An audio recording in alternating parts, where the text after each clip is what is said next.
ছোটদের জন্য গল্প। পৃথিবীর সবচেয়ে বড় পিঠা। ছোট্ট মেয়ে টুনি সারাদিন খুশি মনে খেলে বেড়ায়।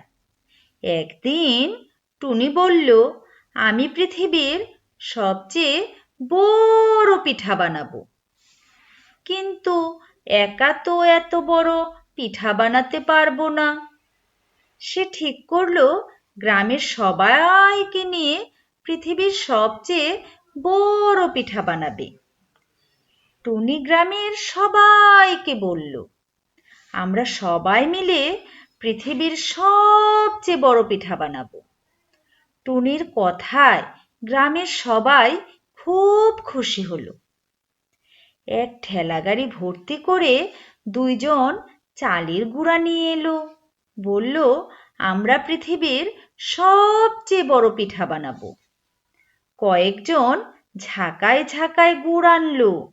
বলল, আমরা পৃথিবীর সবচেয়ে বড় পিঠা বানাবো। অনেকে মিলে অনেকগুলি নারকেল আনলো।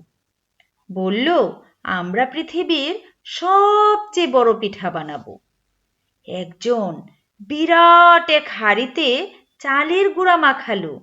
বলল, আমরা পৃথিবীর সবচেয়ে বড় পিঠা বানাবো। কয়েকজন ইয়া বড় এক চুলা বানালো। সবাই মিলে ধরাধরি করে চুলায় পিঠা তুলে দিল। বলল, আমরা পৃথিবীর সবচেয়ে বড় পিঠা বানাবো। পিঠা বানানো হয়ে গেল। পিঠার সুঘ্রাণে চারদিক মো মো করতে লাগলো।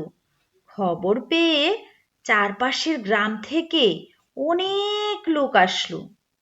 সবাই এত বড় পিঠা দেখে খুব অবাক হলো। এত বড় পিঠা!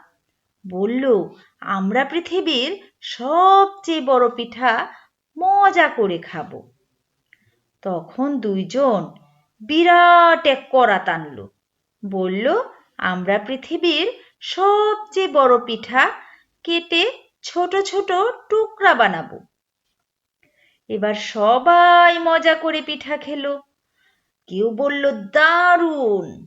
কেউ বলল, কি মজার পিঠা! কেউ বলল, মন ভরে গেল। কেউ বলল, আহ কি মজা! এভাবে টুনি সবাইকে নিয়ে পৃথিবীর সবচেয়ে বড় পিঠা বানালো আর সবাই মিলে মজা করে খেলো।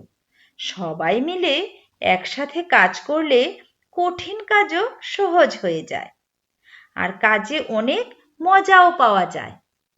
সবাইকে ধন্যবাদ।